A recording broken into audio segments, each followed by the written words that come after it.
की प्रमोशन के लिए राज्य राजधानी दिल्ली पहुंचे आशुतोष राणा। फिल्म भीड़ भारत में 2020 में आई कोरोना महामारी के दौरान हुई त्रासदी और लॉकडाउन पर बनाई गई है। इस फिल्म के बारे में बताते हुए आशुतोष राणा ने कही कई अहम बातें। आइए क्या कहा आशुतोष राणा ने, सुनाते हैं आपको। मानना है कि नाक में चमकने वाली नथ का अपना सौंदर्य होता है और गले में पहनने वाले हार का अपना सौंदर्य। ब्लैक एंड वाइट फिल्म बनाई है, उसके पीछे सिर्फ एक ही कारण है कि जो भी हमारे जीवन की त्रासदी होती है, आपदा होती है या विभीषिका होती है, जिसे हम अंग्रेजी में ट्रेजेडी कहते हैं, वो कभी भी रंगीन नहीं होती, वो हमेशा श्वेत या श्याम होती है। अगर आप देखेंगे तो जैसे बिग बैंग जब हुआ था तो हमें ये कहा जाता है कि धरती पर पहले गहन अंधकार था और फिर एक धमाके के साथ प्रकाश हुआ। तो जब उस आप ब्लैक एंड वाइट जोन से बाहर निकलते हैं तब कहीं हमारी और आपकी ज़िंदगी सतरंगी होती है, रंगीन होती है।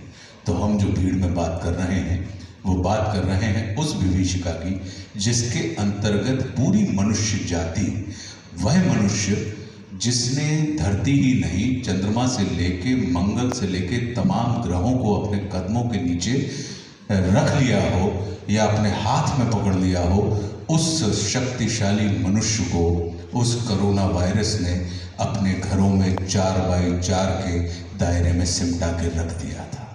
तो आप ये सोच सकते हैं कि ये कितनी बड़ी आपदा थी मनुष्य जीवन में जो हमारे और आपके सामने निकल के आई। और उसके पीछे वजह सिर्फ यही थी कि वो दौर जो था वो ब्लैक एंड वाइट का था। तो आपदा बिल्कुल गुरुत्वाकर्षण के जैसी होती है।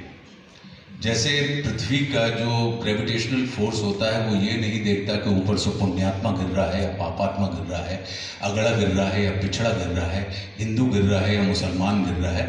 उसका धर्म होता है कि जो कुछ भी ऊपर से नीचे की तरफ आएगा वो अपनी तरफ खींच लेगा। तो जो आपदा होती है वो भी किसी वर्ग, वर्ण या जाति या धर्म या देश काल परिस्थितियों को नहीं देखती, वो सिर्फ आपदा होती है। और उस आपदा के संपर्क में आने वाला प्रत्येक मनुष्य, उसकी तमाम विशेषताएं समाप्त हो जाती हैं। और जब व्यक्ति की विशेषताएं समाप्त हो जाती हैं तब वो भीड़ में कन्वर्ट हो जाता है और भीड़ के जैसा दिखाई देने लगता है। तो मुझे लगता है कि ये जो ट्रेजेडी थी उसने हमारी और आपकी समस्त विशेषताओं को समाप्त कर दिया था।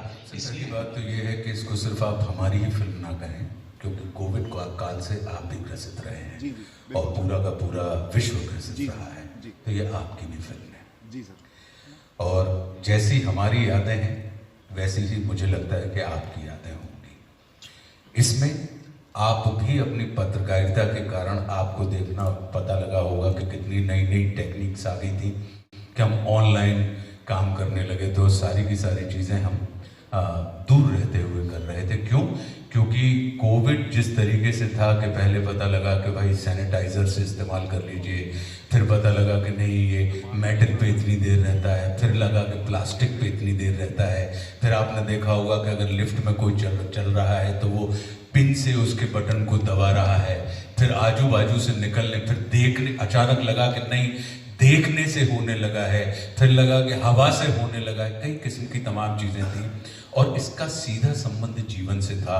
और इस विश्व में ऐसा कोई व्यक्ति नहीं होगा जो आज की तारीख में हम और आप सब जीवित हैं जिसके किसी एक जानने वाले ने जीवन ना खोया हो पूरे विश्व में। मुझे लगता है ये इतनी बड़ी भयानक भयंकर त्रासदी थी जिसने मनुष्य के अहम को तोड़कर उसके अंदर मनुष्यता का निर्माण किया था और सोई हुई मनुष्यता को जगाने का काम किया था।